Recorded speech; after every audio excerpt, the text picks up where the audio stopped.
You're welcome back. This is Breakfast Daily. Time now to talk about some pressing issues in our communities. Now, when we talk of development in Ghana, I agree that almost every part of Ghana has serious issues. But the problem up north is one that cannot be hidden. You know, when you talk of the northern region, upper east, upper west, you know, savannah region, all these areas are fraught with serious challenges from education to, basic amenities. Now, one thing that really needs attention is maternal and neonatal deaths, you know, up north. Considering what we are doing in health, you know, what the UN is doing, making sure that we bring this to the barest minimum, we still have serious challenges, David, with maternal and neonatal deaths, you know, in the northern part of Ghana. And I'm not surprised because we have serious health issues there.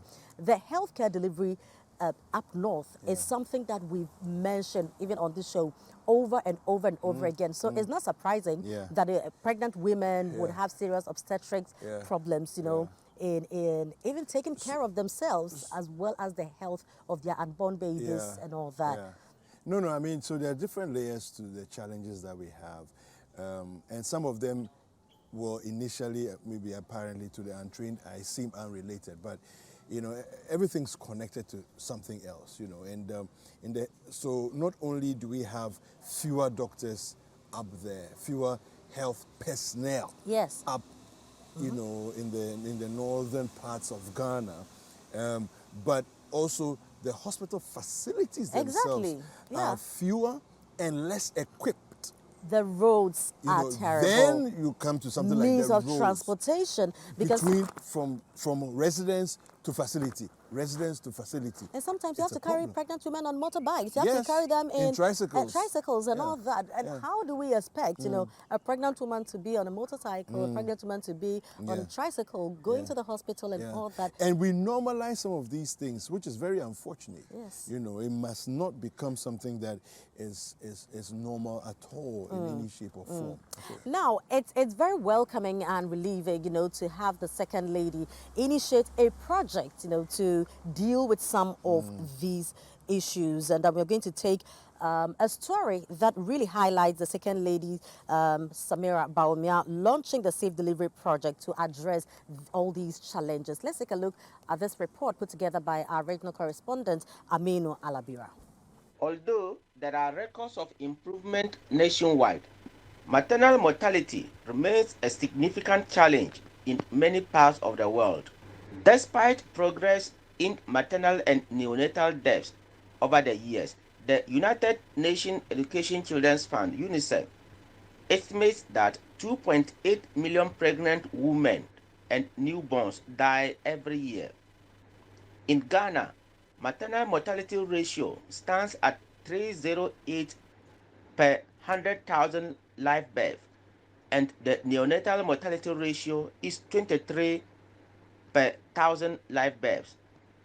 To address or improve this, the Samira Empowerment and Humanitarian Services, in partnership with the Family Health Division of the Ghana Health Service, after a careful evaluation of the status of neonatal and maternal mortality in Ghana, initiated the Safe Delivery Project. Launching the project in the Saboba district in the northern region, the second lady outlined what the project seeks to achieve. This project aims to improve maternal and neonatal health outcomes and save lives in the Saboba district. As a passionate advocate for the well-being of mothers and their babies, maternal health with its associated maternal and neonatal mortality is the greatest and most heartbreaking concern of mine. Although we are recording improvements nationwide, maternal mortality remains a significant challenge in many parts of the world, and unfortunately, Ghana is not immune to this problem. The major complications that account for nearly 75% of all maternal deaths are severe bleeding, which is like hemorrhaging, and this is mostly after birth, infection, usually also after birth, complications from delivery, that is obstructed labor or ruptured uterus, high blood pressure during pregnancy, and unsafe abortions. She also donated medical equipment to the Saboba District Hospital to help boost health delivery. The District Director of Health Service in the Saboba District, Armiyao Zaidu, expressed his gratitude to the Second Lady and pledged the support and commitment of the staff to ensure success of the project. The only thing we can tell her is to express our heartfelt appreciation for this kind gesture. We are actually grateful, Mama. There is no reason for a mother to die when pregnant. Now, Chairman, in the year 2020, Saboba recorded 1 maternal death, 8 neonatal deaths, and 24 stillbirths. These are technical aspects, so bear with me. And in 2021, we recorded 0 maternal deaths, 11 neonatal deaths, and then 18 stillbirths. In the year 2022, Saboba recorded 2 maternal deaths, 7 neonatal deaths, and 5 stillbirths. Most of these deaths or mortalities are preventable, and we are optimistic that with safe delivery projects, all these preventable maternal and neonatal mortality shall be prevented. The project manager for Safe Delivery Project, Ni Ankono Anobra Sape, says it seeks to provide every woman safe and decent health in the country. We cannot afford to leave any one of them behind. Only when we have our protection, when they all have our protection, and respect, can we truly achieve the vision of a stronger, richer, and more equitable Ghana. As a foundation, we're happy to be partnered with the Samira Empowerment and Humanitarian Project, which was one of our very first partner organizations since the foundation's launch. We will continue to support the work they do in ensuring safe delivery for the women in Saboba District and the Northern Region, as well as other parts of the country. Ago.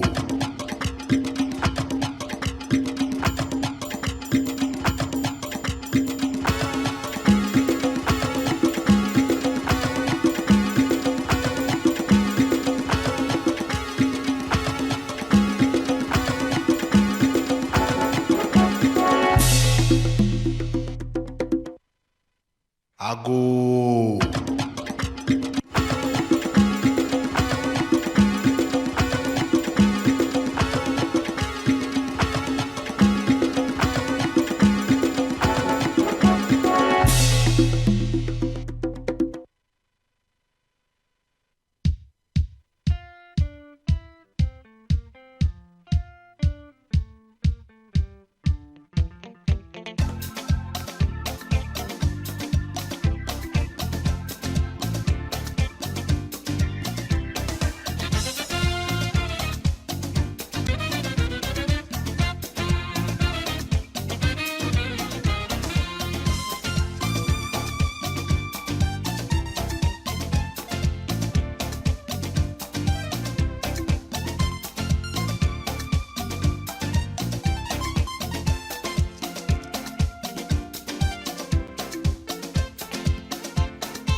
Right, so this is what the Second Lady is doing to make sure that she brings some respite, to pregnant women and mothers in general in the northern part of Ghana, especially the Saboba area. Now, right here, we've been joined in the village by Zilia Amsad Osman. She is the project lead, Safe Delivery Project. Zilia, you're welcome. Thank you. You're so beautiful. Thank you, Fiona. Oh, now you come from the northern region. Yes, I just need you to share with us, generally, how is healthcare delivery?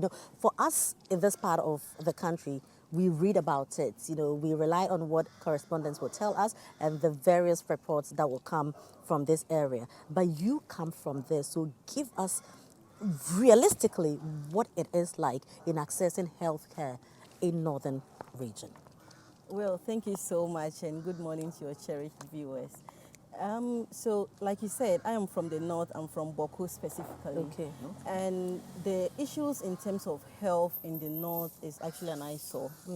We have issues in terms of the road infrastructure. You can talk about the hospital equipment. Some of the basic equipment that we even need for healthcare is lacking in the north. Apart from that, even sometimes the health workers to even take to the north, most people are shying away. And of course, they are right, because when you see some of the conditions that some of these health workers live in, it's not easy. Yeah. Even when you look at Boko, for instance, because of the conflict, we are finding it difficult to even get health workers there at the moment. And so there are many challenges in terms of healthcare in the north that we can't actually consume everything now. Yes. Now, let's look at, pregnant women. Because I'm looking at, if people with malaria and other ailments, find it difficult, this is a pregnant woman, a human being carrying another human being. How is healthcare in this regard, like, neonatal, maternal issues and all that, having to access, how do we call the checkups you go before, antenatal, postnatal, delivery process when people are in labor and all that. How is that experience? Like, can you share something with us? Yes, please. So the Safe Delivery Project by Her Excellency Haja Mrs. Samira Bawumia, it's one of the many projects that Her Excellency does under the Samira Empowerment and Humanitarian Projects. Now, under the Safe Delivery Project, we liaise very closely with Ghana Health Service to determine the situation in terms of maternal and neonatal health of our people in Ghana.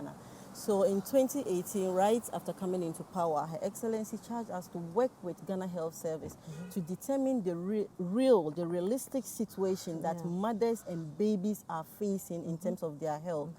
After looking through the data, we realized that East Gonja Salga, the East Gonja municipality, had recorded some significant numbers in terms of maternal and neonatal health. And some of the reasons accounting for this includes infection, as Her Excellency rightly mentioned, hemorrhaging, which is severe bleeding, and so on. Upon our engagement in the community, because before we implement any project, we go to the community, we speak to the people one-on-one to determine the actual challenges that they are facing.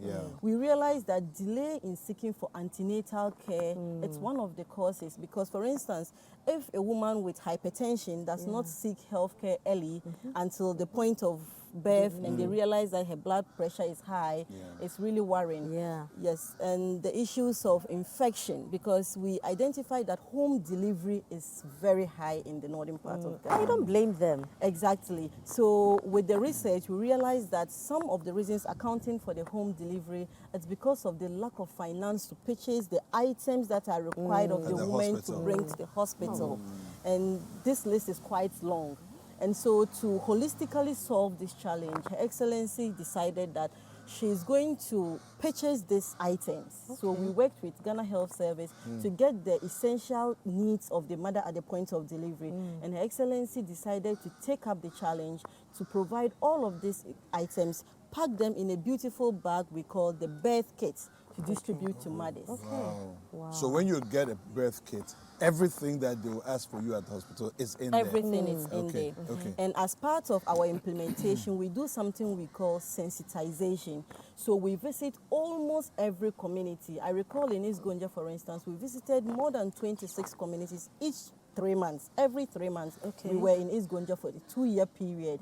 So we engage the women, we let them understand the importance of going for early ANC. Some of the routine medications that they require, like folic acid and all that, Her Excellency provides them for them. And when it's time for delivery, a woman in her 3rd trimester, we give the birth kit to her and encourage her to go to the health facility to deliver. because in the past, they used to go to the traditional birth attendants, we call the TBAs. Okay. And so we decided to bring the TBAs on board and to encourage them to serve as link providers. And we find a way of awarding a TBA who is able to take as many expectant mothers to the health facility to deliver, so that we can drag all the women to the health facility to deliver. If there is any challenge, the health workers can be able to solve it. And I'm happy that within 2 years, between 2018 to 2020, we reduced maternal mortality to a 0 percentile in East Gonja before COVID-19. Oh, wow. Yes. And so... But how old is the project? So from 2018 to now, it's roughly about 5 years. 2018, yes. Go on, David. Yeah, no, it's I'm just so impressed with the way you've gone about it, because you see, I think that sometimes in our looking for solutions to intervene in people's challenges, we do it piecemeal, and by doing so, there are gaps, and so we don't get the effectiveness of what we are looking for. And sometimes we don't go to the people to find out from them what really. Sometimes you sit back and you do guesswork and say that, okay, so I think that if you're not careful, you'll be influenced by what happens maybe in Accra, what happens in Kumasi, but they probably might have unique and peculiar issues. Now, when you talk of going to them, and I can understand because I am a mother, I've gone through antenatal and stuff like that. The confidence to even go to the hospital, you are going to give birth, they give you the whole list. Really, I understand. If you don't have this, your confidence level is even low. Because you see other mothers who are bringing stuff, who probably their husbands are driving them there, and you don't even have the diapers, you don't have the nights, you don't have the other basic needs that a baby would. So this really has come in very handy. Honestly, I mean, if you have gone through pregnancy and all these challenges, you would appreciate it. But are we also looking at, and I'm asking this question because it is the first lady, the second lady who is championing this, Other people may not be able to do it because of bureaucracy and going through the ministry and all that. Are we also looking at the facilities at the hospital? So for instance, we give them the birth kits, they do that. But you get there and you have a premature baby, the baby needs an incubator, the baby needs special care and all that. It's the Safe Delivery Project looking at this as well. Yes. So we have another project called the Retooling of Health Facilities, and it works hand in hand with the Safe Delivery Project. So as I said earlier, before we implement the project, we go to the communities, we do an assessment of the health centers and the CHIPS compounds.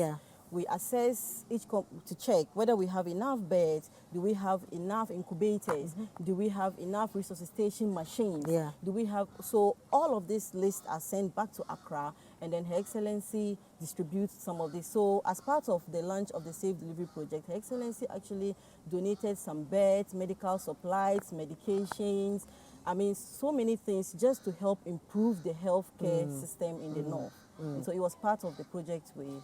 Right. So Safe Delivery Project, in the long run, what do you want to achieve? For us, we want to achieve a situation where the figures in terms of maternal and neonatal mortality is reduced drastically. And for us, we even wish that it comes down to zero, as we had in East Gonja. That is our ultimate aim.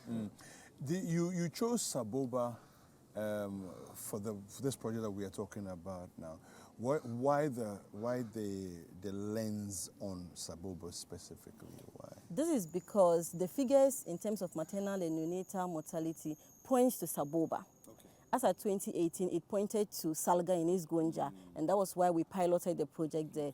This one pointed to Saboba, and then we went in there again to determine actually because sometimes, apart from the medical reasons, there are some reasons like the cultural beliefs, attitudinal, different things. So we go into the community, we spend as many days to actually understand what to interact with the women and the health workers to determine how we can tailor the initiative to actually suit solve them. Yeah. exactly, because you cannot pick what we did in East Gonja to bring it to Saboba because Yeah. the cultural dynamics Are may be different. different. Yeah. Yes. Yeah.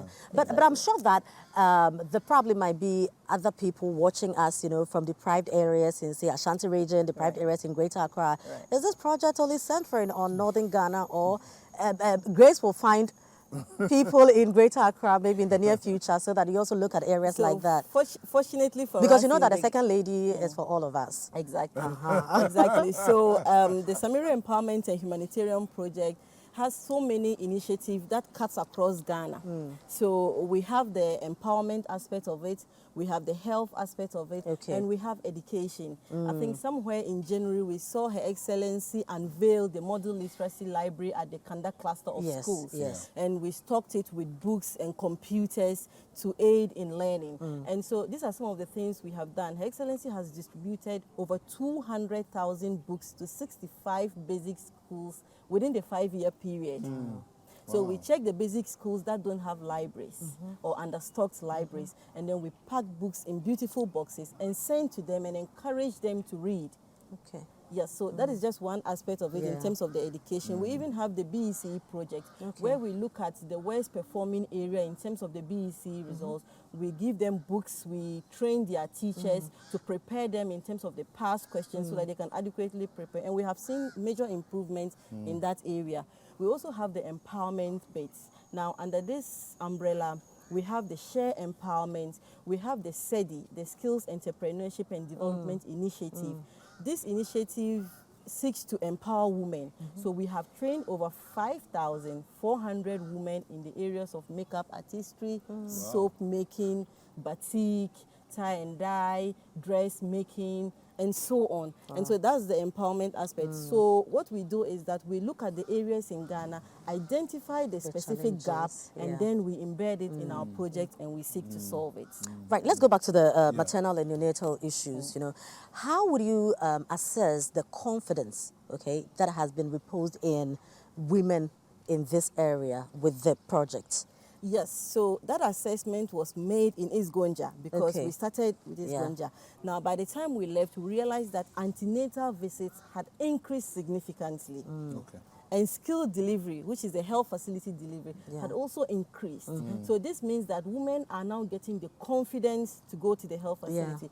And in Saboba, for instance, you know, after the launch, we visited the communities again to distribute the birth kits to them. We have distributed over 500 birth kits within Friday and Thursday and today. Oh, wow. Yes, so we gathered the women in smaller derbes. So after the project, we called them to come and tell us what they have learned from this. Yeah. And you can see the confidence and the testimonies that women are giving in terms of how helpful this project has come. Because one woman, for instance, just told us that about 3 days before, a woman died as a result of a home delivery. And we asked her why, and she said, "Madam, the money to even buy some of the things to go to the hospital is difficult. So for us, it's better you just stay home and just deliver." So in this case, when you say home delivery, it's the traditional birth attendant coming home to help out in the delivery. So or what happens? they are doing it on their own. What happens is that sometimes there's an elderly woman in the house who has been helping with deliveries for long. When it becomes complicated, or others also decide that in the community there is one particular traditional birth attendant who has been conducting deliveries for long. So once the labor sets in, they just take the woman to the place to deliver. And most of these places we have visited, there is nothing like any clean item. You know, even speaking about it, I'm picturing it, and this is a very, very dangerous act. An empty room, very dirty. Yeah. I mean, the environment is not encouraging. So we explained to them that, you see, the content of these birth kits, we have the mat, the delivery mat is fresh and new. Exactly. This is the first thing that will be laid, that the baby will come and lay on. It's clean. The infections you can We pick. have the blade. yeah. The blade No, that no, was no. used to cut the cord of one baby is You the don't blade use the that is same used. thing. Now, Her Excellency has provided a sterile blade, packaged and sealed. I even have goosebumps, Yes. you know.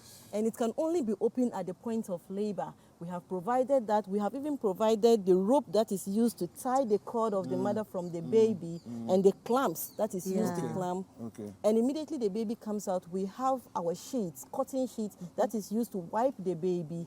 And there is a baby hat because air is not supposed to pass through their head.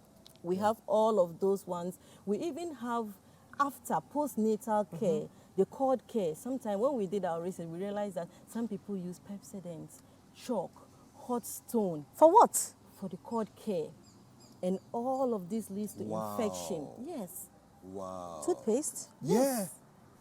Yeah. But who taught them to use toothpaste? So somebody will sit there randomly and say, oh, let's try this. And that's it. And then it's like, you seem like you know what you are doing, so let's try it. And then, Chalk. And then it becomes, wow. So we provide chlorhexidine, Chlorigi, Yes. as part of the package. And we tell them that when you take your baby home, this is what you are supposed to use. Wow. Yeah, so this is a holistic Intervention. In fact, God bless you guys for doing this. You know, I mean, some of these things, we don't look at it through the lens of politics. You know, this is bringing really help to people who need it. Can other people support? What can we do to support? Or, I mean, there's a second lady speaking, so you guys don't need any help. No. So the Samira Empowerment and Humanitarian is a not-for-profit organization. Yeah. The SEP is quite distinct from her role as the second lady. And so it's an NGO which seeks to go even beyond politics. Yes. And so we'll be very happy if people can come on board to support us. You can just go to sbawumia.org, donate, and then you can So support what should we us. donate? Is it maybe a hospital staff? Is it money? Is it how should we help? Anything, Okay. hospital equipment, anything just to support this project because we have different Speaking of branches. hospital equipment, there was also a donation that was made to Saboba District Hospital, Yes. right? Yes. Talk to us about that. Yes, so we donated hospital beds, we donated medical supplies, medications, and so on. So it's a lot of items that we donated in Saboba as part of the launch of the Save the Now, quickly before we let you go, Zelia, I want you to look to the camera and tell, you know, people who are doing well, politicians who are doing well, reverend ministers who are doing well, businessmen who are doing well, who come from the northern part of Ghana, but always want to have their investments, you know, in terms of infrastructure, in terms of in Accra, in Kumasi, and we are all leaving the northern part. You know, we just came back from Heritage Caravan, and the difference between development in the southern part and northern part is too wide. You know, sometimes when you even have money, you can't get a service to even buy. What do you tell such people? So this morning, I want to use this opportunity to thank, first of all those who have assisted us in this project, Ghana Health Service, the health workers in Saboba, the district chief executive, I mean, all of the people who have come on board to make this a reality. And also to use this opportunity to encourage everyone watching me this morning to turn their focus to the northern Zila, before you continue, look into this camera and do that work for me, okay? There is a lot. Yes. There is a lot for us to do in the north. Looking at the road infrastructure, looking at the health facilities, how dilapidated some of the CHIPS compound look. We want to encourage everyone to come on board to support us, or in your own small way, visit a CHIPS compound, provide a bed for them, provide some ambu bags for them, provide some folic acids for them, find out from them what their challenges are, and I believe that together we can make the northern part of Ghana a better place to be. Absolutely, absolutely. Yeah, David. Yeah, no, we need more interventions like this, you know, and again, I want us to just think about it. Somebody will say, oh yeah, it's the second lady, so, you know, it's different. No, I think that there are others who we've also seen, you know, doing, like Zelia said, it's a not-for-profit organization, right? But we've seen others who are not necessarily politically linked or in any sort of, you know, high position within the society, as it were, making, you know, strides in helping out. I think that my call is to the society in general. Anybody who's watching, okay, can either start on their own or support somebody who has already taken the lead to start something, to say, let's make Ghana a better place to be for all of us, you know. And for me, that's my clarion call to everybody? You know, for me, sometimes I feel that, look, like I mentioned earlier, we should look beyond who is doing it and their political colors, okay, and support the initiative. It doesn't matter whether it's an MPP person, an NDC person, a CPP person. Once the person is thinking of Ghana and bringing solutions to Ghana, look, why the second lady could have decided that I will help schools in Accra. And she's the second lady of Ghana. She can choose to do anything, but let's identify the difficult works, okay? And with a lot of the things that Zelia has said, I'm sure people didn't even know that the project or the NGO has embarked on all these projects. We were sitting here, we are in the media, doing our media work. I mean, I didn't know half of what you're talking about. Exactly, and it's not all the time that we will carry cameras following us for all the fanfare and stuff like that. We really need to do God's work, and do it well. It doesn't always have to be with cameramen and all that. Exactly. And this is God's work, doing it underground and doing amazing things. Guys, thank you. Zelia, Thank you very much, Zelia. Congratulations to you people. Thank you. Yes. Well done. And keep doing it because Ghana is very far from development. I will. Thank you.